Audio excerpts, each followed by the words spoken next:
सुबह के ठीक 8:30 बजे खाना हाउस के वसी और इस डाइनिंग हॉल में इम्पोर्टेड क्रॉकरी और चांद की कटलरी की मध्यम शाइस्ता आवाज गूंज रही थी। ये वो वक्त था जब तामीर खान अपने दिन की पहली मीटिंग से पहले खानदान के साथ खामोश बावकार और तयशुदा नाश्ता किया करता था। 30 साल तामीर खान टेक्सटाइल एम्पायर का सीईओ था, जिसके बारे में मशहूर था कि वो हंसता भी शेड्यूल के मुताबिक है और इसकी संजीदगी मुलाजमीन के लिए दहशत की अलामत थी। मेज पर तमीर के दादा जान कुर्सी की पुष्ट से टेक लगाए अपनी चाय से लुत्फ अंदोज हो रहे थे। बराबर में इसकी वालदा बेगम सरवत, जो अब्रिश की खाला भी थी, बैठी थी। उनके सामने उनकी जिठानी बेगम इरम, अब्रिश की वालदा, मौजूद थी, जो अपनी बेटी की लापरवाही पर ज़ेर लब कुछ बड़बड़ा रही थी। सुकूत का ये लम्हा ज्यादा देर कायम न रह सका। और क्या बकवास है ये? किसने कहा ये सब कुछ? तामीर खान की दहाड़ इतनी गैर मुतवक्का और बुलंद थी कि दादा जान के हाथ से चाय का कप तकरीबन झलक गया। बेगम सरवत ने घबरा कर सीने पर हाथ रख लिया। तामीर, जो हमेशा अपने इस्त्री शुदा 3 पीस सूट में एक नाकाबिले तस्कीर किला नजर आता था, इस वक्त गुस्से से लाल भभूका हो रहा था। उसके एक हाथ में अखबार थम गई बिजनेस सेक्शन नहीं था, बल्कि क्लासिफाइड इश्तेहारात का रंगीन सफा था। उसकी उंगली एक मखसूस इश्तेहार पर जमी थी। कोई जरूरत है इस तमाशे की? उसने अखबार मेज पर पटक दिया। दादाजान ने ऐनक के ऊपर से झांका। बेगम इरम और बेगम सरवत की नजरें भी इस इश्तेहार पर मरकूज हो गई। वहां आमिर खान की वही संजीदा ऑफिशियल पासपोर्ट साइज तस्वीर मौजूद थी, जो सिर्फ सालाना बिजनेस रिपोर्ट्स के लिए इस्तेमाल करता था। मगर तस्वीर के नीचे जो अबारत दर्ज थी, वो किसी भयानक मजाक से कम नहीं थी। रिश्ता दरकार है एक अदद संजीदा, कामयाब मगर जल्द बूढ़े होते बिजनेसमैन के खूबसूरत सलीकामंद और हंसमुख रिश्ता दरकार है। उम्र 30 साल, नोट उम्मीदवार का हंसे मिजाज होना लाजमी है, ताकि इन साहब की जिंदगी में कुछ रंग भर जाए। तमीर को कामयाबी पर एतराज नहीं था। संजीदा भी ठीक था, मगर जल्द बूढ़े होते। उसने व्यवहार ठीक करते हुए जबड़े बीच ले। वो सिर्फ 30 का था। तीनों बुजुर्गों की नजरें किसी किसी नादीदा इशारे पर मुत्तफिक हो एक साथ डाइनिंग हॉल के कोने में रखे सोफे की तरफ उठी। वहां 22 साल ब्रिश अहमद, फाइन आर्ट्स की स्टूडेंट, टांगे फैलाए कुशन गोद में रखे बैठी थी। उसके एक पाँव में गुलाबी और दूसरे में पीली जराब थी, और वो इस सारे मंजर को बड़ी दिलचस्पी से देख रही थी। जैसे ही तमीर की नाक निगाहें उस पर पड़ी, अब्रीफ ने बड़ी मुश्किल से अपनी हंसी दबाई और फिर दांत निकालकर मुस्कुरा दी। तमीर, लाला क्या हुआ? सुबह सुबह इतना गुस्सा? बीपी हाई हो जाएगा, उसने मासूमियत से कहा। अब्रिश उसकी वालदा ताइम ने तनबीही अंदाज में पुकारा, मगर अब्रिश की आंखों में शरारत नाच रही थी। वो अपने लाला को देख रही थी, जो अपनी बेऐब साख पर लगे उस मजाक का खेज तबीयत से तिल मिला रहा था। जल्द बूढ़े होते वाकई? दामिनी ने अखबार उठाते हुए सर तैचे में पूछा। अब्रिश का जवाब दे गया। उसकी दबी दबी हंसी आखिरकार एक जोरदार कहके में तब्दील हो गई। लाला, सच ही तो लिखा है। आप 30 के नहीं 60 के लगते हैं। इतनी सीरियस होने में तो बस पब्लिक सर्विस मैच हो रहा है। तामिर खान ने आंखें बंद कर ली। ये लड़की उसकी नस्बो जब्त का इम्तिहान थी। अबरीश का कहका अभी रुका नहीं था। उसने हंसी से आंखों में आए आंसू साफ किए और कुशन को मजीद सीने में भींचा। मैंने तो आपकी भलाई की है तामीर लाला, वो खी करते हुए बोली। शरारत उसकी आंखों से टपक रही थी। और ना सचमुच ना बिना शादी के बूढ़े हो रहे। मैंने सोचा मैं आपकी मदद कर दूं। दादा जान ने जब तक खामोश तमाशाई बने थे, अपना मुंह दूसरी तरफ फेर कर मुस्कुराहट दबाई। बेगम सरवेद, तामीर की वालदा, और बेगम इरम, अब्रिश की वालदा ने भी बड़ी मुश्किल से होंठों पर काबू पाया। ये नजारा ही कुछ ऐसा था।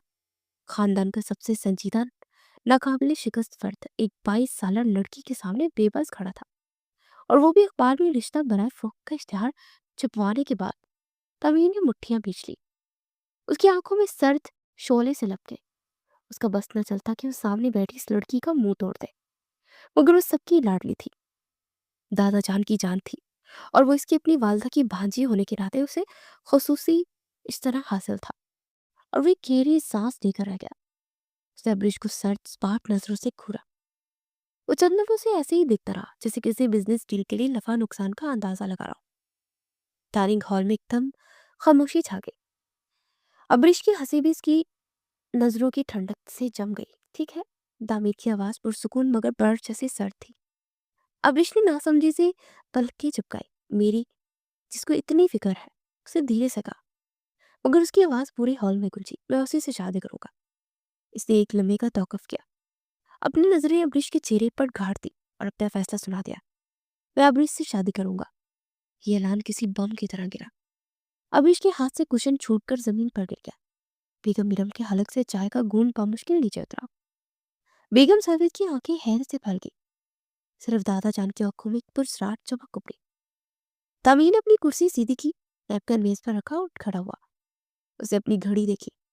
मुझे मीटिंग के लिए देर हो रही है। वो एक लफ्ज मजीद कहे बगैर अपनी मखसूस 90 तले कदम उठाता हॉल से निकल गया। पीछे एक क्यामत खेज खामोशी छोड़ गया। कई लम्हे कोई न बोला। अब्रिश की हंसी वही जम गई जहां तमीन ने उसे गले पड़े मजाक पर टोका था। उसका रंग फक हो चुका था, जैसे किसी ने उसकी सारी शरारत निचोड़ ली हो। क्या? उसके मुंह से दबी हुई आवाज निकली, ये मजाक है?" उसने घबरा कर अपनी खाला और दवीर की वालदा बेगम सवित की तरफ देखा। खाला, लाला मजाक कर रहे थे ना? बेगम सरवित जो अब तक सदमे में थी, उनके लबों पर एक नहायत पुरस्रार मुस्कुराहट फैल गई। उन्होंने अपनी नंद बेगम इरम की तरफ देखा। मेरा बेटा ऐसी बातों पर मजाक नहीं करता। अब्रिश अब्रिश को लगा जैसे उसके पैरों तले से जमीन निकल गई हो। उसने फौरन अपनी माँ की तरफ देखा। अम्मी। बेगम इरम, अब्रिश की वालदा ने भी इत्मीनान से सर हिलाया। अगर उन्होंने कह दिया है तो इसमें गलती क्या है? वैसे भी हम बहनों की तो हमेशा से यही ख्वाहिश थी कि तुम दोनों की जोड़ी बने। तामीर जैसा लड़का कहाँ मिलेगा तुम्हें? अब्रिश का मुंह खौफ से पूरा खुल गया। ये क्या हो गया? तो सिर्फ तामीर लाला को छेड़ रही थी। अब्रिश सारा दिन अपने कमरे में कैद रही। ये कमरा कम और किसी आर्टिस्ट का तबाहशुदा स्टूडियो ज्यादा लगता था। कैनवस, रंगों की आधी खुली ट्यूब्स, ब्रश और झका बिखरे हुए कपड़े उसकी ज़हनी हालत की अक्कासी कर रहे थे। वो किसी पिंजरे में कैद शेरनी की तरह मुसलसल टहल रही थी। एक हाथ में उसका मोबाइल फोन था। उसने दमीर को 100 से ज्यादा मुआफी के मैसेज भेजे थे। सॉरी लाला, वो बस मजाक था, प्लीज लाला, मैं आइंदा ऐसे नहीं करूंगी। लाला, खुदा के लिए जवाब दे, मैं मर जाऊंगी। ओके, नहीं मरूंगी, लेकिन प्लीज ये शादी कैंसिल कर दे। मैसेज सेंड से डिलीवर्ड और फिर रीड में भी तब्दील हो चुके थे, मगर तवीर की तरफ से कोई मुकम्मल खामोशी थी। ये खामोशी किसी भी तूफान से ज्यादा खौफनाक थी। वो खड़ूस लाला। उसने बुलाकर अपने बेस्ट फ्रेंड और कजन को फोन मिलाया और रो पड़ी। वो ऐसे कैसे कर सकते हैं? मैं उनसे शादी नहीं करूंगी, कभी नहीं। क्यों? कजन ने हैरत से पूछा। तमीर भाई में क्या हो रही है? बुराई? अभिश चीखी। वो इतने इतने बोरिंग है, रोबोट है। सुबह 7:30 बजे नाश्ता करते हैं, 8 बजे मीटिंग करते हैं, रात को इकोनॉमिक टाइम्स पढ़कर सोते हैं। उनकी जिंदगी में रंग ही नहीं है। मैं उनके साथ कैसे रहूंगी? वो दमीर से 8 साल छोटी थी और जब से उसने होश संभाला था, दमीर लाला उसके लिए हमेशा एक सख्त गेट ड्राउनी टीचर की तरह हैसियत रखते थे, जो इसकी शरारतों पर से घूर कर खामोश करवा देते थे। और अब वो कह रहे थे कि वो मुझसे शादी करेंगे, सिर्फ मुझे सबक सिखाने के लिए। दूसरी तरफ शाम को जब दामिर ऑफिस से वापस आया तो घर में एक गैर मामूली सकूत था। ना टीवी का शोर, ना किसी की चहचहाहट। जहां तक अब्रिश के कमरे से भी मौसीकी की आवाज नहीं आ रही थी। उसने अपना ब्रीफकेस रखा और सीधा दादा जान के कमरे का रुख किया। दादा जान अपनी आरामदा कुर्सी पर बैठे थे और उनके पास ही सोफे पर बेगम सरवित, दमीर की माँ और बेगम इरम, अब्रिश की माँ, तशवीश सदा सूरत ये बनाई बैठी थी। लगते वो सब उसी का इंतजार कर रहे थे। आगे बेटा। दादाजान ने गहरी नजरों से उसे देखा। दवीर ने इस बात में सर हिलाया और उनके सामने खड़ा हो गया। दादाजान, मैंने जो सुबह कहा था मैं इस पर कायम हूँ। दोनों खवातीन ने एक दूसरे की तरफ देखा। मैं अब्रिश से शादी करना चाहता हूँ। उसके लहजे में वही ठोसपन था जो अपने बोर्ड मीटिंग्स में इस्तेमाल करता था। दादाजान जो जिंदगी के नशीबो फराज से वाकिफ थे, उन्होंने अपनी ऐनक उतारी। बैठ जाओ पहले और ये बताओ, ये फैसला गुस्से का तो नहीं? सुबह जो हुआ उसका रद्द-ए-अमल तो नहीं? तमीर ने नफी में सर हिलाया। वो चंद में खामोश रहा, जिससे सही अल्फाज तलाश करो। नहीं दादाजान, ये गुस्से का फैसला नहीं है। उसने एक नजर अपनी वालदा और ताई पर डाली। अब्बिश बहुत अच्छी है, लेकिन उसकी शरारतें हद से बढ़ रही हैं। अब वक्त आ गया कि कोई उनकी शरारतों को संजीदगी से ले। कोई उसे बताए कि हर अमल का एक नतीजा होता है। उसने ये बताया कि वो पिछले कुछ अरसे से खुद भी अब्रिश की इसी जिंदा दिली, इसी लापरवाही की तरफ खिंचने लगा था। वो उसकी हंसी को मिस करता था जब वो बिजनेस ट्रिप पर होता था, मगर आज की हरकत ने उसे ये एहसास दिला दिया कि उसे काबू ना किया गया तो ये लड़की अपना ही नुकसान कर बैठेगी। और आज के ऐलान ने उसे खुद भी ये तस्लीम करने पर मजबूर कर दिया था कि उसे किसी और के साथ नहीं देख सकता। दादाजान मुस्कुराए। ठीक है, अगर ये तुम्हारा हतमी फैसला है तो हम कल ही मौलवी साहब को बुलाकर तारीख निकलवाते हैं। दमीर ने सर हिलाया जैसे उसने कोई बस बिजनेस डील फाइनल कर दी हो। अगला दिन खान हाउस में एक तूफान की तरह आया। अबिश की तमाम तर इल्तजाएं, धमकियां और आंसू रायगा गए। खानदान के बुजुर्गों, खासतौर पर दाचा जान की खामोश रजामंदी और दोनों माओ की बेपनाह खुशी के बीच ये फैसला अटल था। दामिर खान जिद्दी था, मगर उसकी वालदा उससे दो हाथ आगे थी। उन्होंने ऐलान कर दिया कि जब दिल राजी हो तो देर कैसी। और अगले दिन यानी आज घर के सरसब्ज लॉन में एक सादा मगर पूर्वाकार निकाह की तकरीब का एहतमाम कर दिया गया था। अब्रिश ने रो रो कर बुरा हाल कर लिया था। उसकी आंखें सूज चुकी थी और उसे जबरदस्ती सुर्ख कामदार जोड़े में मलबूस किया गया जो उसकी वालदा ने उसे उसके दिन के लिए संभाल कर रखा था। वो दुल्हन कम और सजाए मौत की कैदी ज्यादा लग रही थी। गुज्जो गुस्से बेबसी और मुसलसल अपने खड़ूस लाला को कोस रही थी जो अब से कुछ देर में उसका शौहर बनने वाला था। तामीर उसके बिल्कुल पर अक्स सफेद कड़क शलवार कमीज में वास्केट पहने हसबे मामूल संजीदा सूरत बनाए बैठा था। उसके चेहरे पर ना खुशी के तासुरात थे और ना ही किसी पछतावे के। वो ऐसे इत्मीनान से बैठा था जैसे ये भी उसकी जिंदगी का एक तयशुदा बिजनेस कॉन्ट्रैक्ट हो। जब काजी साहब ने निकाह ख्वाह से पूछा, अवरिश अहमद बिनत अहमद के आपको दमीर खान बल्द 50,000 हकमैर के एवज कबूल है? अवरिश की माँ ने उसे बाजू में चुटकी बड़ी उससे जिसकी बड़ी बमुश्किल कांपती हुई आवाज में कहा, कबूल है। उसके बरअक्स जब तमीर की बारी आई तो उसने बगैर किसी हिचकिचाहट के एक पुरएतमाद और बुलंद आवाज पे कहा, कबूल है। उसकी आवाज इतनी वाजिया थी कि अवरिश ने तड़प कर उसे देखा। वो वाकई यही चाहता था। वो वाकई उससे शादी करना चाहता था। तकरीब जल्दी ही सिमट गई। रात का अवरिश को बाकायदा तौर पर उसके रंगीन बिखरे हुए जिंदगी से भरपूर कमरे से, जहां उसके कैनवस और ख्वाब बिखरे थे, दमीर के मुनस्सिम गहरे भूरे और सुरमई रंगों वाले और उदास कमरे में पहुंचा दिया गया। ये कमरा बिल्कुल दामिर जैसा था, हर चीज अपनी जगह पर बेहद साफ मगर बेजान। यहाँ जिंदगी का कोई रंग नहीं था। अवरिश अपना भारी जोड़ा संभाले बेड के कोने पर सहमी बैठी रही। वो घड़ी देख रही थी। रात के 12 बज रहे थे। उसका दिल इतनी जोर से धड़क रहा था कि उसे अपनी पसलियों में महसूस हो रहा था। तभी दरवाजा खुला और दमीर कमरे में दाखिल हुआ। तो उसने एक लम्हे के लिए बेड पर सिमटी हुई अब्रिश को देखा। उसकी नजरें उसके सूजे हुए चेहरे और सुर्ख जोड़े पर ठहरी। उसे एक लंबा थका हुआ सांस लिया। अब्रिश ने खौफ से आंखें मिच ली। तमीर कुछ बोले बगैर अलमारी की तरफ बढ़ा। उसे अंदर से एक फालतू तकिया और एक कंबल निकाला। अब्रिश ने डरते डरते एक आंख खोली कि वो क्या करने वाला था। तमीर उसकी तरफ मुड़ा। उसके चेहरे पर वही इस्पात तासुरात थे। फिक्र मत करो। अब्रिश ने नासमझी से उसे देखा। मैंने सब तुम्हें सबक सिखाने और बड़ों की बात मानने गई। उसे कंबल और तकिया उठाने में मैंने कभी नहीं सोचा कि मेरा मजाक इस तरह हकीकत बनेगा, मगर अब बन गया तो इसे निभाना पड़ेगा। वो सोफे की तरफ बढ़ गया जो इसके 6 फीट के कद के हिसाब से मुजाहिका खेज हद तक छोटा था। तुम बेड पर सो जाओ, उसे सोफे पर कंबल फैलाते हुए कहा और लाइट बंद कर दी। अगली सुबह अब्रिश की आंख खुली तो कमरा खाली था। रात की उदासी अब दिन की रोशनी में और भी वाज़ह थी। तमीर का कंबल सोफे पर तय किया हुआ रखा था। तकिया अपनी जगह पर था। कमरे में उसकी परफ्यूम की हल्की सी संजीदा महक के सिवा उसके होने का कोई सबूत ना था। वो घबराती हुई भारी कदमों से नीचे नाश्ते की मेज पर आई तो उसे लगा कि कल रात के बगैर बाद आज माहौल बहुत अजीब सा हो गया। शायद सब उसे हमदर्दी करेंगे या तमीर पर गुस्सा होंगे, मगर ऐसा कुछ नहीं हुआ। सब बिल्कुल नॉर्मल थे। दादाजान अखबार पढ़ रहे थे और उसकी अम्मी और खाला नाश्ता बनाने में मसरूफ थी। तमीर पहले ही अपनी कुर्सी पर वर्चमान लैपटॉप पर झुका था जैसे कल कोई शादी नहीं बल्कि बिजनेस की मामूली डील फाइनल हुई हो। अब्रिश ने सबको धीरे से सलाम किया और अपनी पुरानी कुर्सी पर बैठने लगी। अरे अरे, भाभी वहां नहीं, यहाँ तमीर भाई के पास बैठे। तमीर के छोटे भाई साथ ने जो यूनिवर्सिटी से छुट्टियों पर आया हुआ था, शरारत से आंख मारते हुए कहा। अब्रिश वही जम गई। भाभी? उसने खानों पर यकीन न कहा। हाँ बेटा, अब तुम्हारी जगह तमीर के साथ है।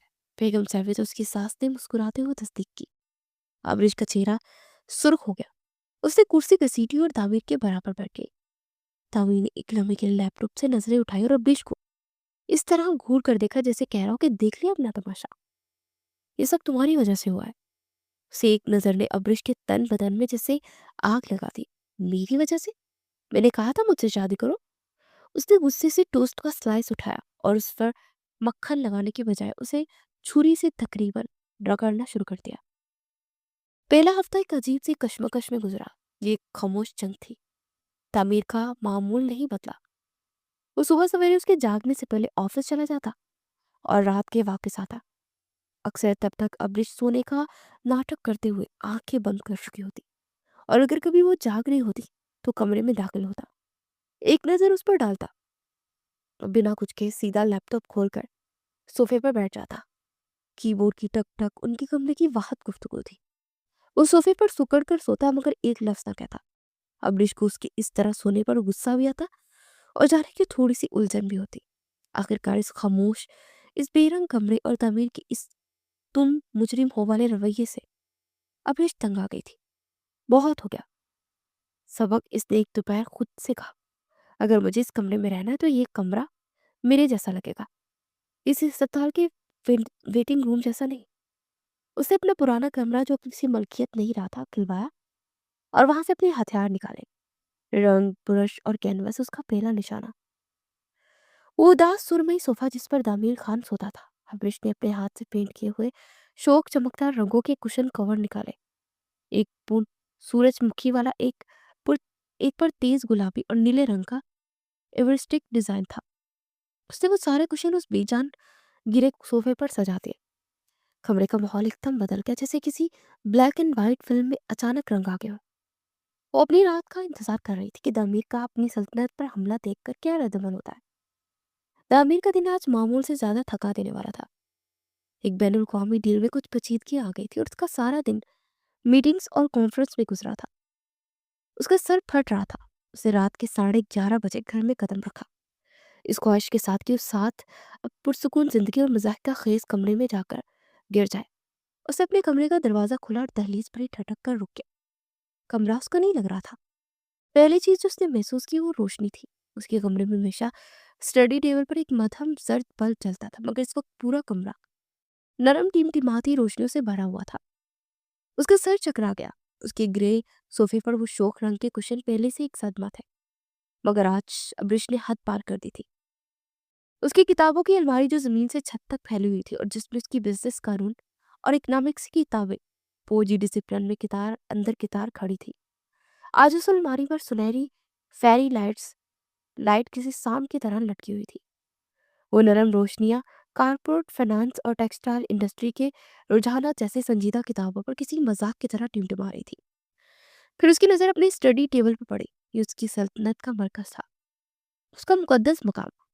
उसकी फाइलें जो एक खास जाविये पर तरतीब से रख कर गया था, वो अब भी वही थी, मगर उनके दरमियान पौधों के छोटे छोटे रंगीन गमले रखे थे। एक में मिनी प्लांट था, दूसरे में कोई सुरख पुत्तों वाला पौधा, और एक गमला तो कार्टून की शक्ल का था, जिसकी समाही रिपोर्ट के बिल्कुल बराबर में रखा मुस्कुरा रहा था। दामी ने छंद में आंखें बंद करके गहरी सांस ली कि उसके नज्मो ज़ब्त पर, उसकी पूरी जिंदगी के असूलों पर एक सोचा समझा हमला था। उसने नजरें उठाकर बेड की तरफ देखा। अब इस सारे फसाद की जड़ वहां मजे से टांगे फिसारे बैठी थी, गोद में स्केचबुक रखे कुछ बनाने में मसरूफ थी और हल्के हल्के गुनगुना भी रही थी। उसे दामिर को देखकर एक लम्हे के लिए पेंसिल रोकी थी, मगर उसके चेहरे पर खौफ या शर्मिंदगी का कोई शाबा तक नहीं था। तामीर का सब जवाब दे गया, ये क्या सर्किस बनाया हुआ है मेरे कमरे का? उसकी आवाज जो एक हफ्ते की खामोशी के बाद निकली थी, वो गुस्से से भरी हुई थी। ये पहला मौका था कि उसने निकाह के बाद इस कमरे में अब्रिश से ठीक से बात की थी। अब्रिश ने स्केच बुक बंद की और एक तरफ रखी और इत्मीनान से उसकी तरफ देखा और एक लम्हे का इंतजार कर रही थी कि क्यों। अच्छा नहीं लगा क्या? उसने मासूमियत से पूछा। अच्छा। दामी ने मेज पर रखे कार्टून वाले गमले को घूरा। ये मेरा ऑफिस है, मेरा कमरा है, कोई प्ले लेन नहीं है। अविश बेड से उतरी और उसके सामने खड़ी हुई। पहली बात, अब ये मेरा कमरा नहीं, हमारा कमरा है। दामी ने उसे किस कहने के लिए मुंह खोला, मगर अब्रिश ने उसे मौका ही नहीं दिया। और दूसरी बात, उसने अलमारी पर रखी लाइट्स की तरफ इशारा किया। ये इतना उदास था, बिल्कुल आपकी तरह। मैंने इसमें थोड़ी सी जान डाली है। जान?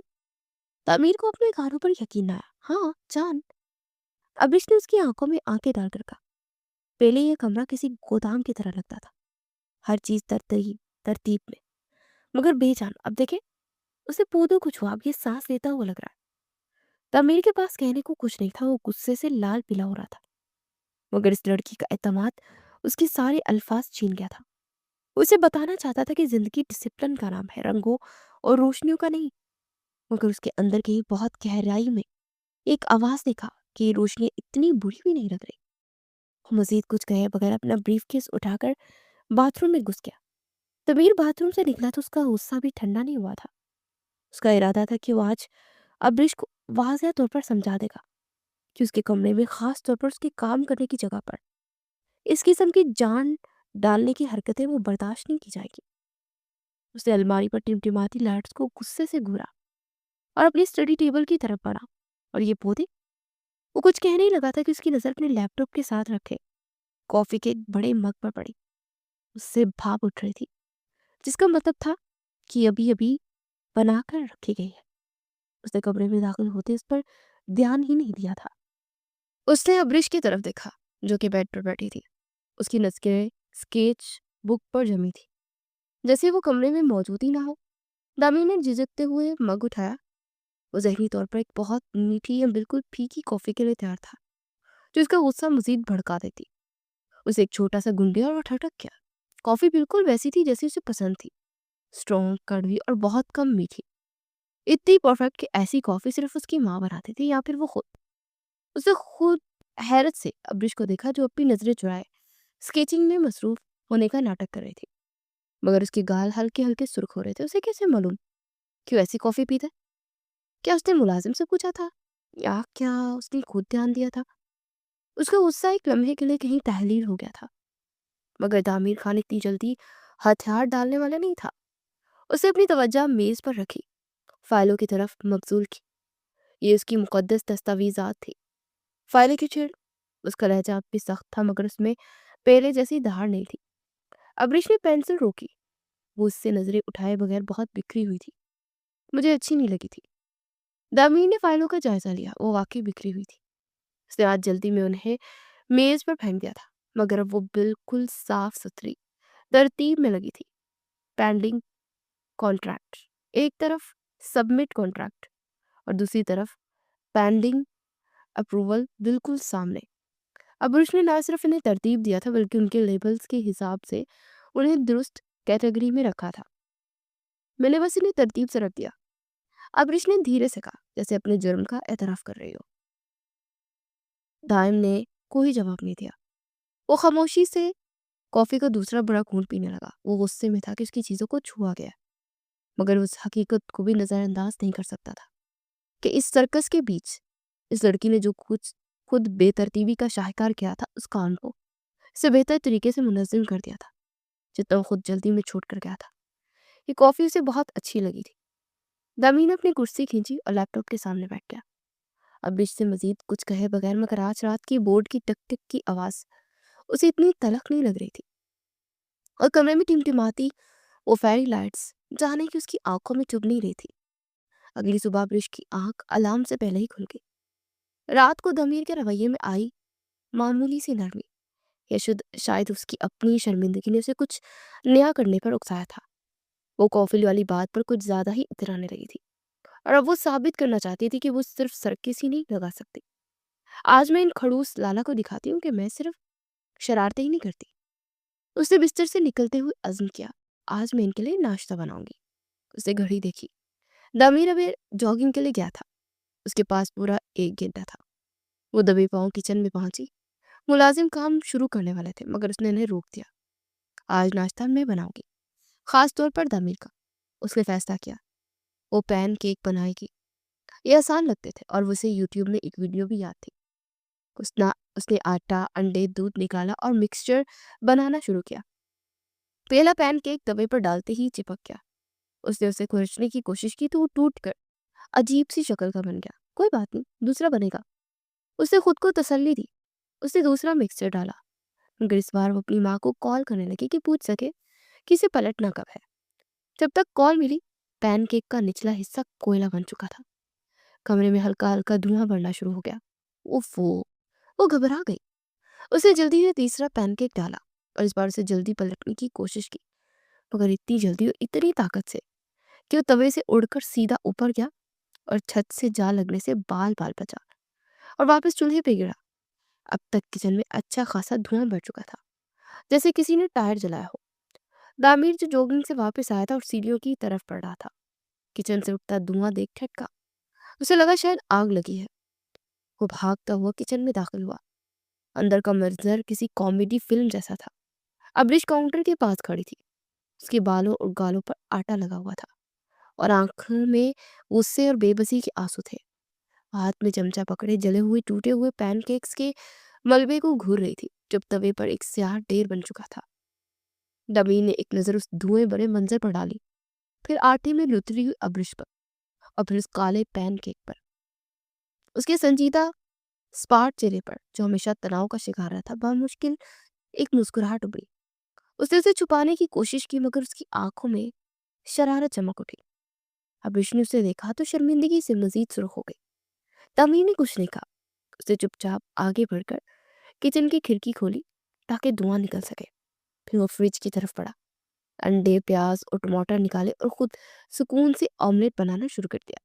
मैं आपके लिए बना रही हूँ, अब्निश ने रूहानी आवाज में वजाहत पेश करने की कोशिश की। दाबी ने प्याज काटे बगैर उसकी तरफ देखे अपने मखसूस खुश्क लहजे में कहा, तुम न्यूज़पेपर में इश्तिहार ही छुपवाओ अब्रिश, कुकिंग तुम्हारे बस की बात नहीं।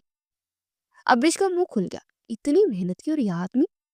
उसने गुस्से से आटे वाला चमचा उठाया कि उसी के सर पर दे मारे, मगर फिर उसकी पुरसुकून पुश्त को देखकर इरादा बदल दिया। उसने चमचा पटका और चुपचाप उसके लिए कॉफी बनाने लगी। चंद मिनट बाद वो दोनों नाश्ते की मेज पर थे। दामिर अपना बनाया हुआ परफेक्ट ऑमलेट खा रहा था और अब्रिश अपनी बनाई हुई परफेक्ट कॉफी पी रही थी। दोनों खामोशी से नाश्ता कर रहे थे, मगर आज माहौल में तनाव नहीं था। और अब्रिश ने नोट किया कि दामिर के लोगों पर एक बहुत ही हल्की मगर मीठी सी हंसी थी, जो छुपाने की कोशिश कर रहा था। नाश्ते की मेज पर होने वाली ये खामोश सुलह चंद दिन बरकरार रही। अब्रिश, जो अब तक अपनी जबरदस्ती की शादी और इस बेरंग कमरे से समझौता करने की कोशिश कर रही थी, आखिरकार अपनी पुरानी जिंदगी के लिए बेचैन हो गई थी। मैंने वापस यूनिवर्सिटी ज्वाइन कर लिया, उसने एक रात ऐलान किया जब दमीर अपने लैपटॉप पर झुका हुआ था।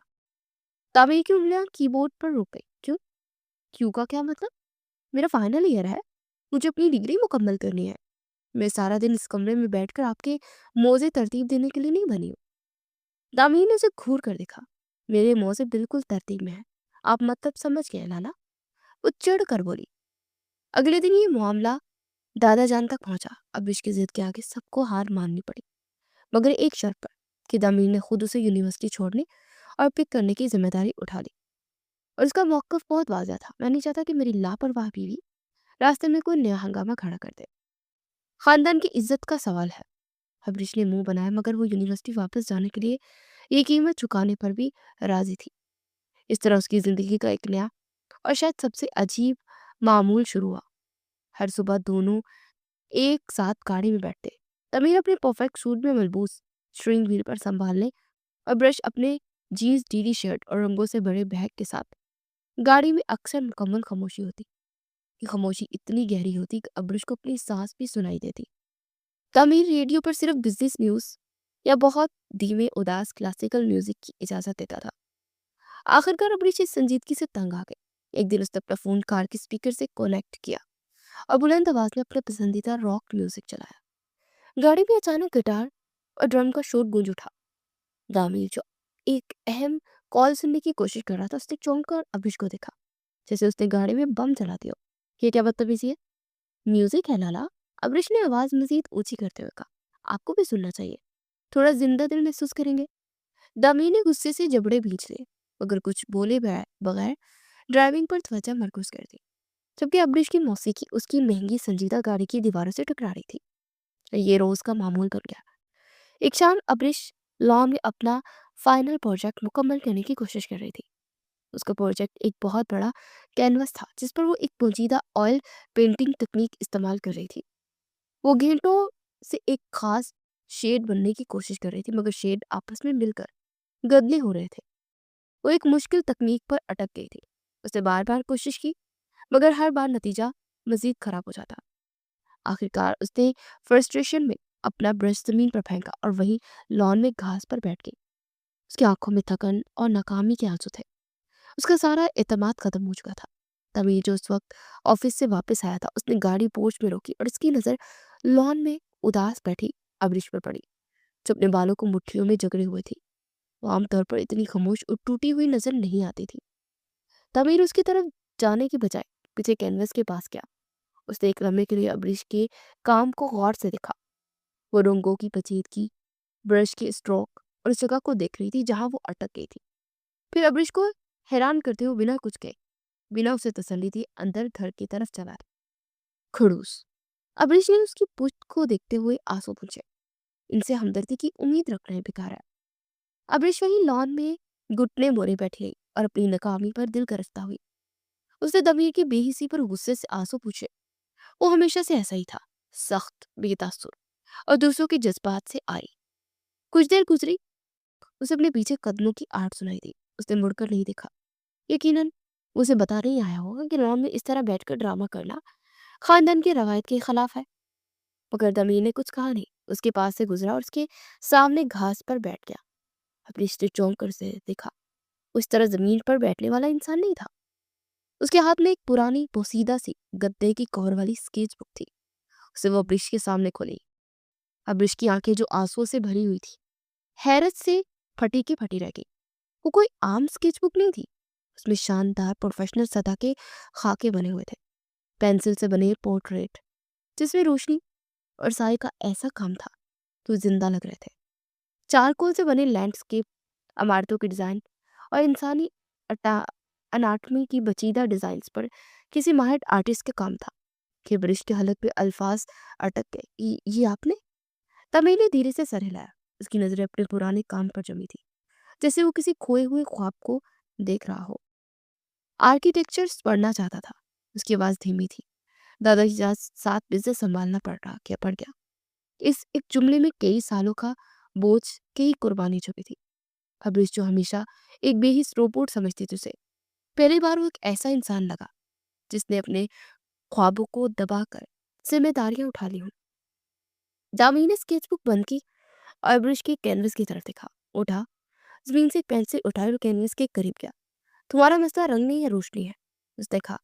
फिर उसने पेंसिल से कैनवस पर अब्रिश की गलती को दुरुस्त किया। तुम रोशनी को यहाँ से ला रही हो, इसलिए शेडो गलत जगह बन रहा है।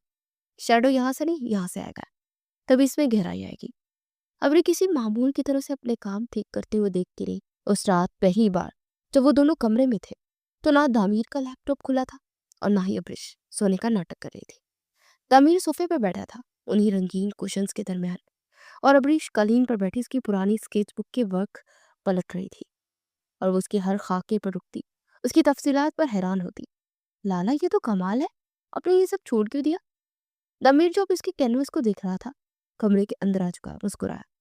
क्योंकि कोई रिश्ता बराए जिल्द बूढ़े होते बिजनेसमैन के इश्तिहार छापने में मसरूफ था। अब्रिश ने शर्मिंदगी से मुंह छुपा लिया। वो तो मैं मजाक था बस। दामिर ने उसके कैनवस पर तनकीद शुरू की। यहाँ रंग बहुत फ्लैट है, और ये दरख्त कम और झाड़ू ज्यादा लग रहा। अब्रिश ने मुंह बनाया, मगर आज इस तनकीद में सख्ती नहीं थी बल्कि रहनुमाई थी, एक उस्ताद जैसी शफकत थी। अब्रिश को एहसास हुआ कि उसका खड़ूस डाला इतना बोरिंग नहीं था जितना वो समझती थी। वो एक आर्टिस्ट था जो बिजनेसमैन के निकाब में छुपा हुआ था। खानदान में एक दूर की कजन की शादी का हंगामा पड़ता था। दामीर की वालदा बेगम सरवत इस मौका पर खासी पुरजोश थी। उन्होंने अब्रिश को दोपहर में ही अपने कमरे में तलब कर लिया, जो इस वक्त कैनवस पर रंग फैलाने में मगन थी। अब्रिश, आज रात शादी में जाना है, मैंने तुम्हारा जोड़ा निकाल दिया है। अब्रिश ने मुंह बनाया। खाला, मेरा मतलब है सासू माँ, मेरा जाने का बिल्कुल मूड नहीं। आपको पता है मुझे बोरिंग तकरीबात बिल्कुल पसंद नहीं। अब तो तुम आम लड़की नहीं हो, बेगम सरवत ने सख्ती से कहा। दामीर की बीवी हो, सबकी नजरें तुम पर होंगी। मैं चाहती हूँ मेरी बहू सबसे अच्छी लगे। जाओ और जबरदस्त तैयार हो जाओ। फिर वो दामीर के पास गई, जो फोन पर किसी क्लाइंट से बात कर रहा था। दामीर, आज रात ऑफिस भूल जाओ, अब्रिश को लेकर शादी में जाना है। तुम्हारी नई बीवी है, सब देखेंगे, मौसम तरीके से पेश आना उसके साथ। दामीर ने फोन म्यूट किया और बेजारी से अपनी माँ को देखा। उसका पूरा वीक एंड बिजनेस रिपोर्ट्स के लिए वक़्फ था, मगर वो जानता था कि इस बहस में जीत उसकी माँ की ही होगी। ठीक है अम्मी, उसने थके हुए लहजे में हाँ कर दी। शाम को जब वो दोनों शादी हॉल में दाखिल हुए तो वाकई सबकी नजरें उन पर ही जम गई। दमीर अपने मखसूस स्याह सूट में संजीदा और प्रवकार लग रहा था, मगर इस बार उसके साथ खड़ी अब्रिश पर नजरें हटाना मुश्किल था। बेगम सरवत ने उसके लिए हल्के नीले रंग का कामदार जोड़ा पसंद किया, जिसमें वो किसी परी से कम नहीं लग रही थी। उसकी शरारतें उस सादगी और खूबसूरती तले दब गई। वो वाकई बहुत प्यारी लग रही थी। दामिर मामूल के मुताबिक फौरन ही खानदान के बुजुर्गों और बिजनेस से मुतलिक लोगों के जुर्मट में फंस गया। वो टेक्सटाइल मार्केट के अतार चढ़ाव पर बात कर रहा था, मगर उसकी नजरें बार बार हॉल के दूसरे कोने की तरफ उठ रही थी। अब्रिश जो चंद मिनट तो महजब बनने की अदाकारी करती रही, अब अपनी असलियत पर आ चुकी थी। वो बच्चों की तरह आइसक्रीम के स्टॉल पर खड़ी थी और एक कजन से इस बात पर बहस कर रही थी कि उसे ज्यादा टॉपिंग्स नहीं पसंद। तमीर ने कहा कि वो किस तरह छुपकर बच्चों की तरह आइसक्रीम खा रही थी ताकि उसकी सास उसे देख ले। तमीर के साथ संजीदा लबों पर एक ना चाहते हुए भी मुस्कुराहट फैल गई। वो वापस अपनी गुफ्तगू में मसरूफ होने ही लगा था कि उसकी नजर एक दूर की रिश्तेदार आंटी पर पड़ी, जो किसी शिकारी की तरह अब्रिश की तरफ बढ़ रही थी। अरे अब्रिश बेटा! आंटी ने उसे बाजू से पकड़ लिया। अब्रिश, जिसका मुंह आइसक्रीम से भरा हुआ था, घबरा गई। तमीर कहाँ है? आंटी ने पूछा और फिर खुद ही जवाब दिया। अच्छा, वहीं अपने काम की बातों में होगा ना। अरे वाह, तुम तो छुपा रुस्तम निकले तमीर, इतनी प्यारी लड़की ढूंढ ली। फिर उन्होंने अपनी आवाज धीमी की और अब्रिश के करीब हुई। लेकिन अब्रिश बेटा, ये तुमसे काफी बड़ा है और इतना संजीदा, तुम खुश तो हो ना? ये सीधा हमला था। अब्रिश ने आंटी को देखा, उसकी आंखों में वही पुरानी शरारत जागी। वो अपना उल्टा सीधा जवाब देने के लिए मुंह खोलने ही लगी थी कि उसे अपने कंधे पर एक मजबूत गिरफ्त महसूस हुई।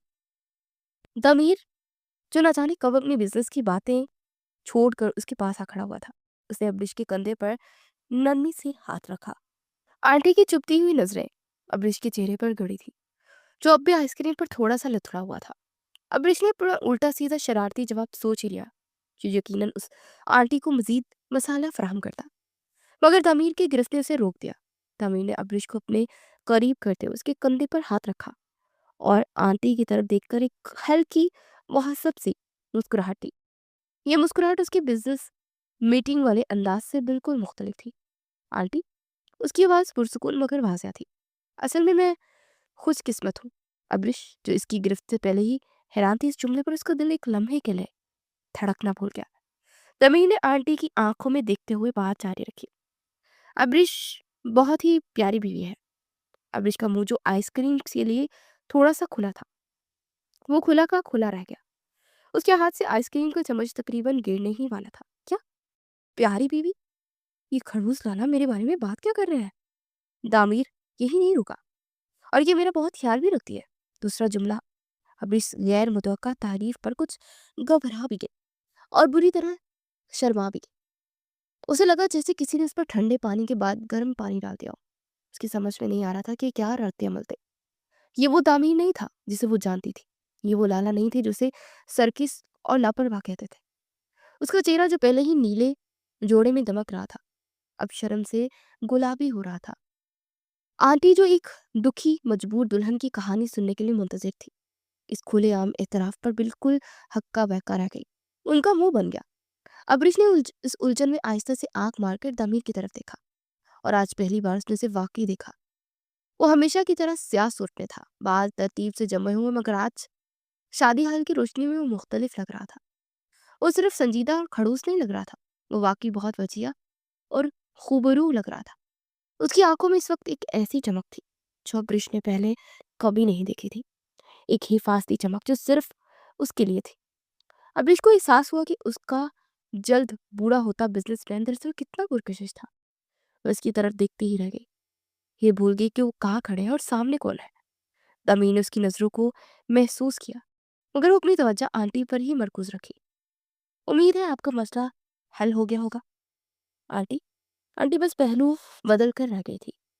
उनकी सारी हिम्मत जवाब दे गई। हाँ हाँ, खुश रहो। वो जबरदस्ती मुस्कुराते हुए बोली और वहां से तेजी से खिसक गई। जैसे ही आंटी नजरों से ओझल हुई, तमीर के चेहरे पर वही पुराना संजीदा तासुर वापस लौट आया। उसने अब्रिश के कंधे पर अपना हाथ हटा लिया। आइसक्रीम खा रही हो तो घर चले, मुझे सुबह जल्दी उठना है। उसने उसी खुश्क लहजे में कहा जैसे अभी चंद सेकंड पहले उसने मोहब्बत बड़ी तकरीर ना की हो। अब्रिश जो अभी तक उसके शहर में थी एकदम होश में आई। क्या? हाँ हाँ चले। उसे जल्दी से अपना कप फेंका मगर अब उसके दिल की धड़कन मामूल पर नहीं आ रही थी। शादी हाल का शोर मौसीकी और कह के पीछे रह गए। वापसी पर गाड़ी में एक गहरी बारी खामोशी तारी हो गई। ये वो खामोशी नहीं थी जो उनके दरमियान पहले हफ्ते रही थी। वो तनाव और गुस्से से भरी थी। ये खामोशी उलझन से भरी थी। अब्रिश अपनी सीट पर सिमटी बैठी खिड़की से बाहर भागती हुई रोशनियों को देख रही थी मगर उसका ध्यान वहां नहीं था। उसके कान में दामिर के अल्फाज गूंज रहे थे। अब्रिश बहुत ही प्यारी बीवी है, मेरा बहुत ख्याल रखती है। वो बार बार कनखियों से दामिर को देखती। वो हमेशा की तरह पूरी तवज्जो से ड्राइविंग कर रहा था। उसका चेहरा स्पार्ट था जैसे अभी चंद लम्हे पहले उसके खानदान भर के सामने अपनी बीवी की ऐसी भरपूर हमायत ना की हो। आखिरकार अब्रिश से रहा ना गया। ये तजाद उसे बेचैन कर रहा था। आपने वहां झूठ क्यों बोला? उसने हिम्मत करके खामोशी को तोड़ा। तामीर की उंगलियां स्ट्रिंग व्हील पर कस गई। उसने अब्रिश की तरफ नहीं देखा। उसकी नजरें सड़क पर जमी रही। कैसा झूठ? वही अब्रिश ने थोड़ा बेचैन होकर कहा। वो आंटी से कि मैं बहुत प्यारी बीवी और आपका बहुत ख्याल रखती हूँ। ये सच तो नहीं है ना? आप तो मुझे लापरवाह समझते हैं। गाड़ी एक ट्रैफिक लाइट पर रुकी। दामिर ने एक लंबी सांस ली। उसने अब भी उसकी तरफ नहीं देखा था। पहली बात उसने धीरे से कहा, मैंने झूठ नहीं बोला कि तुम प्यारी हो। तुम ठीक ही लग रही थी। अब्रिश का दिल धड़का। यह तारीफ शायद इस तारीफ से भी बड़ी थी जो उसने आंटी के सामने की थी। और दूसरी बात, उसने गाड़ी आगे बढ़ाते हुए कहा, उसका लहजा अब वापस वही संजीदा और ठोस हो गया था। क्योंकि तुम अब दामिर खान की बीवी हो।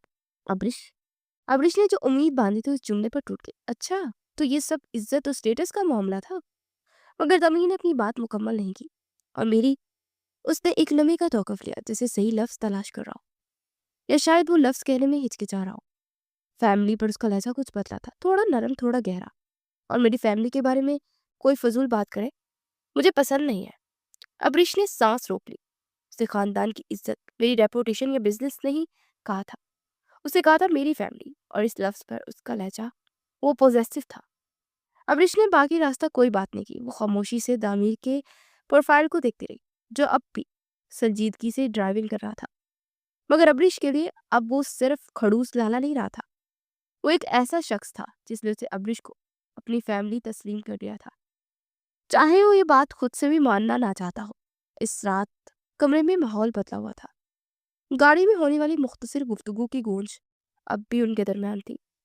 तामीर का लफ्ज फैमिली अब्रिश के ज़हन में अटक गया था। ये एक लफ्ज उस कमरे की सारी फिजा को बदल गया था। इस खामोश जंगबंदी को एक नई अनजान सिमत दे गया था। अब्रिश बेड पर बैठी थी, अपने सामने एक छोटा कैनवस रखे। यूनिवर्सिटी का असाइनमेंट मुकम्मल करने की कोशिश कर रही थी मगर उसका ध्यान ब्रश पर कम और दरवाजे पर ज्यादा था। दामिर कमरे में दाखिल हुआ, हमेशा की तरह पुरसुकून मगर आज उसकी चाल में कुछ मुख्तलिफ था। अब्रिश ने सांस रोक ली। अब सोफे की तरफ बढ़ने का आदी हो चुका था मगर आज वो सोफे की तरफ नहीं गया। वो एक लम्हे के लिए वहीं खड़ा रहा। अब्रिश को देखता रहा जो पेंट पेड़ ब्रश हाथ में लिए उसे दिख रही थी। फिर उसने कदम उठाए और सीधा बेड की तरफ आया। बेड के बिल्कुल किनारे अब्रिश के इस कदर करीब आ बैठा कि अब्रिश को अपना हाथ पीछे खींचना पड़ा। कैनवस उन दोनों के दरमियान एक छोटी सी सरहद की तरह रह गया था। अब्रिश का दिल जोर से धड़कने लगा। अपनी खैरियत है ना? सोफे पर जगह कम पड़ गई है क्या? उसे घबराहट से शरारत का सहारा लेते हुए कहा। तमीर ने उसकी बात को नजरअंदाज कर दिया। उसे चंद लम्हे अब्रिश के चेहरे को देखा जो अब उलझन और हैरत से सुरख पड़ रहा था। तुम्हें लाला कहना बंद करना होगा। अब्रिश उसका लहजा हमेशा की तरह संजीदा था मगर आज उसमें हुक्म नहीं था, एक ठहराव था। अब्रिश ने चौंक कर उसे देखा। ब्रश उसके हाथ में साकित होगा। क्यों? दामिर थोड़ा और करीब हुआ। अब उनके दरमियान फासला न होने के बराबर था। उसकी नजरें अब्रिश की घबराई हुई आंखों पर जमी थी। क्योंकि अब मैं तुम्हारा शौहर हूँ, बड़ा भाई नहीं। ये कहते उसने अब्रिश के हाथ से ब्रश नरमी से ले लिया और एक तरफ रखा और कैनवस को भी हटा दिया। इससे पहले कि अब्रिश कुछ समझ पाती या एहतजाज करती, तामीर ने उसे बहुत प्यार से अपनी बाहों के घेरे में ले लिया। ये कोई जबरदस्ती नहीं थी मगर इस गिरफ्त में एक मलकियत थी, एक हक था जो पहले बार जता रहा था। अब्रिश उसके सीने से लगकर साकित हो गई। उसे दामीर के दिल की धड़कन अपने गाल पर महसूस हो रही थी, जो इतनी ही तेज थी जितनी उसकी अपनी। लाला, उसके मुंह से बेख दया निकला। दामीर, उसे अब्रिश के बालों पे मुंह छुपाते हुए धीमी मगर गहरी आवाज में कहा। उसके लहजे में ऐसी गर्मजोशी, ऐसी अपनाई थी जो अब्रिश ने इस इंसान में कभी तसव्वुर नहीं की थी। ये वही गर्मजोशी थी जो उसकी पुरानी स्केच बुक में छुपी थी। इस गैर मुतवक्का कुर्बत, उसकी खुशबू, उसके लहजे की तपिश से अब्रिश के हाथ जब आजाद थे कांप गए। उसका हाथ बराबर में रखे नीले पेंट की खुली बोतल से टकराया। बोतल उल्टी और सारा पेंट सीधा उसके सफेद कैनवस पर गिर गया। Oh shit! अब्रिश इस रोमानवी लम्हे के बीच अपनी मेहनत बर्बाद होते देखकर चीख पड़ी। दामीर ने से खुद से जुदा किए बगैर उसके कैनवस को देखा और फिर अब्रिश को, जो अब सदमे और शर्मिंदगी से उसे देख रही थी। दामीर मुस्कुरा दिया, और इस बार ये लबों पर छुपी हंसी नहीं थी, ये एक मुकम्मल भरपूर मुस्कुराहट थी। लगता है तुम्हें पेंटिंग भी शुरू से सिखानी पड़ेगी, मिसेस दामीर खान। अब्रिश इस रोमानवी लम्हे के ऐन दरमियान अपने बर्बाद होते कैनवस को देखकर सदमे से चीखी, ओह शिट! दामीर जो उसे अपनी बाहों में लिए हुए था, उसकी गैर रोमानवी चीख पर चौंका। उसने अब्रिश को देखा जब इस कैनवस पर गिरे नीले पेंट के बड़े धब्बे को ऐसे देख रही थी जिससे उसका बच्चा खो गया। और फिर दामीर को, जो इस सारे फसाद की जड़ और शुरुआत था। दामीर ने एक लम्हे के लिए मंजर का जायजा लिया। उसकी बीवी, जो चंद सेकंड पहले उसकी बाहों में शर्मा रही थी, अब एक आर्टिस्ट के सदमे में थी। उसके होंठों पर वही मुस्कुराहट उभरी जो अब अब्रिश के लिए मखसूस हो चुकी थी। तुम्हारी टाइमिंग हमेशा से खराब है अब्रिश। उसने उसकी घबराहट को नजरअंदाज करते हुए उसकी गाल को नरमी से थपथपाया। मेरा असाइनमेंट। अब्रिश ने उसकी घबराहट से निकलने की कोशिश की। और उसका कल का जमा करवाना था, यह आपकी वजह से हुआ है। तमीर ने उसे नरमी से तस्दीक की, मगर वो उसे छोड़ दिया। अब भी लाला? अभी आप लाला वाली हरकतें से बाज आए ना? वो चिढ़ गई। दामिनी ने हंसते हुए उसके हाथ से ब्रश ले लिया। कोई बात नहीं, अभी ठीक कर देते हैं। अभिरीश ने उसे बेयकीनी से देखा। ठीक कर लेते हैं? ये नीला धब्बा कोई छोटा निशान नहीं है, ये ठीक नहीं हो सकता। ये चीज ठीक हो सकती है अगर कोई आपको मालूम हो कि इसे कैनवस पर कहाँ फिट करना है। उसने गहरी नजरों से उसे देखते हुए कहा, जैसे वो पेंटिंग की नहीं, उनकी अपनी जिंदगी की बात कर रहा हो। वो दोनों बेड पर नहीं बल्कि फर्श पर उस कैनवस के सामने बैठ गए। रात के इस पैर कमरे में सिर्फ फेरी लाइट्स, जो अब मुस्तकिल वहीं लगी हुई थी, और स्टडी लैम्प की रोशनी थी। दामिर, जो अपने 3 पीस सूट में लाखों की डील फाइनल करता था, आज अपनी आस्तीनें चढ़ाए आरे तुर्चे अंदाज में फर्श पर बैठा था और अब्रिश को बता रहा था कि इस नीले धब्बे को बैकग्राउंड में कैसे जिम करना है। नहीं, यहाँ से नहीं। वो इसका हाथ पकड़कर ब्रश को कैनवस पर फेरने लगा। रंग को फैलने दो। तुम हर चीज को काबू करने की कोशिश क्यों करती हो? मैं? अब्रिश ने आंखें फाड़ कर उसे देखा। ये बात आप कह रहे हैं? आप जो अपनी जराबों को भी रंगों के हिसाब से तरतीब में रखते हैं? वो डिसिप्लिन से दामी ने दिफा किया, और ये अब आर्ट बन गया। वो दोनों मिलकर इस बिगड़े हुए कैनवस को ठीक करने लगे। वो इसके संजीदा मुनज़्ज़म स्ट्रोक में अपनी शोख रंग मिला रही थी, और वो इसके रंगों को अपनी सिमत दे रहा था। रात की इस पैर रंग रंगों, पेंट की खुशबू और खामोशी के बीच उन्हें एहसास हुआ कि इनकी ये जबरदस्ती की शादी अब इतनी जबरदस्ती की नहीं रही। ये उस बिगड़े हुए कैनवस की तरह थी जिसका आगाज एक हादसे या इश्तिहार से हुआ था, मगर वो दोनों मिलकर उसे एक खूबसूरत तस्वीर बना रहे थे। कुछ महीनों बाद अब्रिश की फाइनल ईयर एग्जीबिशन नुमाइश थी। ये उसकी जिंदगी का सबसे बड़ा दिन था। गैलरी मुअज़्ज़ज़ मेहमानों, आर्ट के नाकदीन और सहाफ़ियों से भरी हुई थी। अब्रिश, जो आज भी जोश में 2 मुख्तलिफ रंगों की इयररिंग्स पहने हुए थी, घबराहट में अपने कैनवस के पास खड़ी थी। उसकी पेंटिंग्स को गैर मामूली तौर पर सराहा जा रहा था। हर तस्वीर में रंगों का एक तूफान था, मगर उनमें एक अजीब सा ठहराव, एक गहराई भी थी जो इसके पिछले काम में नहीं थी। तमीर हमेशा की तरह हजूम में नहीं था। वो गैलरी के पिछले हिस्से में एक सतून के पास खड़ा अपने मखसूस स्याह सूट में खामोशी से अपनी बीवी को देख रहा था। उसके चेहरे पर फख्र था जिसे वो छुपाने की कोशिश भी नहीं कर रहा था। एक खातून सहाफी ने अब्रिश से माइक आगे करते हुए पूछा, मिसेस खान, आपका काम शानदार है। इन रंगों, इन एनर्जी के पीछे आपकी इंस्पिरेशन क्या है? अब्रिश ने एक लम्हे के लिए हजूम को देखा, फिर उसकी नजरें सीधी उस सतून के पास खड़े उस शख्स पर गई। दामिनी ने उसे देखकर हौसला अफजाई में धीरे से सर हिलाया। अब्रिश मुस्कुराई। उसने माइक थामा। मेरी इंस्पिरेशन, उसने कहना शुरू किया, एक बहुत ही संजीदा, मुनज़्ज़िम और सच कहूँ तो थोड़ा-सा बोरिंग शख्स है। गैलरी में दबी-दबी हँसी गूंज गई। दमीर ने ये जो सुन रहा था ना, मुश्किल से अपनी मुस्कुराहट दबाई और अब्रूज खाए। अब्रिश ने बात जारी रखी। उसकी आवाज़ में अब एतमाद और गर्मजोशी थी। मैं हमेशा से रंगों में बिखरी रहती थी। मैं तूफान थी जिसकी कोई सिमत नहीं थी। फिर वो मेरी ज़िंदगी महज़। उसने मुझे सिखाया कि हर रंग को अपनी जगह बनाने के लिए और चमकने के लिए एक मजबूत और मुस्तहकम कैनवस की ज़रूरत होती है। वो मेरा कैनवस है। तालियां बज उठी। तामीर खान, वो बिजनेसमैन जो सिर्फ मुनाफा और नुकसान समझता था, आज अपनी बीवी की नज़रों में अपनी असल कीमत देखकर मुस्कुरा रहा था। अगले दिन नाश्ते की मेज़ पर फिर वही मंजर था। दादा जान, बेगम सरवत, अरम सब मौजूद थे, मगर आज का माहौल 8:30 बजे वाले संजीदा नहीं बल्कि खुशगवार था। दमीर कॉफी पी रहा था जब अब्रिश, जो आज देर से सोकर उठी, चहचहाती हुई आई। सुबह बखैर एवरीबॉडी। खास तौर पर मेरी संजीदा इंस्पिरेशन को। उसे अखबार उठाया, उसे दमीर के सामने रखा। दमीर ने अखबार को मशकूक नजरों से देखा, जैसे उसे आज भी क्लासिफाइड सफ़े पर किसी नए कारनामे की तौक़ा हो। फिक्र न करें, अब्रिश ने उसकी सोच भांप ली, और इस बार इश्तिहार नहीं, आर्टिकल है। तामीर ने अखबार सीधा किया। ये बिजनेस सेक्शन नहीं बल्कि लाइफस्टाइल का सफ़ा था। सफ़ा अव्वल पर अब्रिश की तस्वीर थी। उसकी पेंटिंग के साथ हेडलाइन थी, एक आर्ट का कैनवस। अब्रिश तामीर खान की कामयाबी की खबर में उसकी नुमाइश की तफसीलात थी, और उसकी इंस्पिरेशन वाली तकरीर का भी जिक्र था। दादा जान ने फखरिया अंदाज में दामीर को देखा। लगता है हमारे जल्द बूढ़े होते बिजनेस से आखिरकार जिंदगी में रकमरना सीख लिया। दामीर ने अखबार एक तरफ रखा और अब्रिश को देखा, जो दांत निकाले उसे ही दिख रही थी। तो मिसेस खान, आज क्या प्लान है? उसने पूछा, जैसे उसकी अगली शरारत के लिए जहनी तौर पर तैयार हो रहा हो। अब्रिश ने अपनी ठोड़ी पर उंगली रखी और सोचने का नाटक किया। प्लान सोच रही हूँ। आपकी कंपनी के लिए नई टेक्सटाइल डिजाइन कुछ ज्यादा ही उदास और बोरिंग है। दमीर की आंखें, जो अब उसकी शरारतों की आदी हो चुकी, थोड़ी सी सुकड़ी। अब्रिश, उसने तनबीही लहजे में कहा, तो मैं सोच रही हूँ। अब्रिश ने शरारती आंख मारते हुए कहा, उनके लिए एक इश्तिहार दे दो। रिश्ता दरकार है, एक अदद बेरंग उदास पर्दे के लिए शोक रंग का। क्या ख्याल है?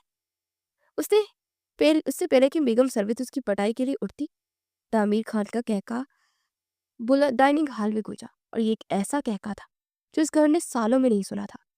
उसे हंसते हुए अपना सर झटका। खुदा के लिए अब्रिश, ये मत करना। उसने मेज के नीचे से अब्रिश का हाथ थामा, और अब्रिश ने उसकी गिरफ्त को मजबूती से कबूल कर लिया। इश्तिहार से शुरू होने वाली ये कहानी अब एक मुकम्मल तस्वीर बन चुकी थी।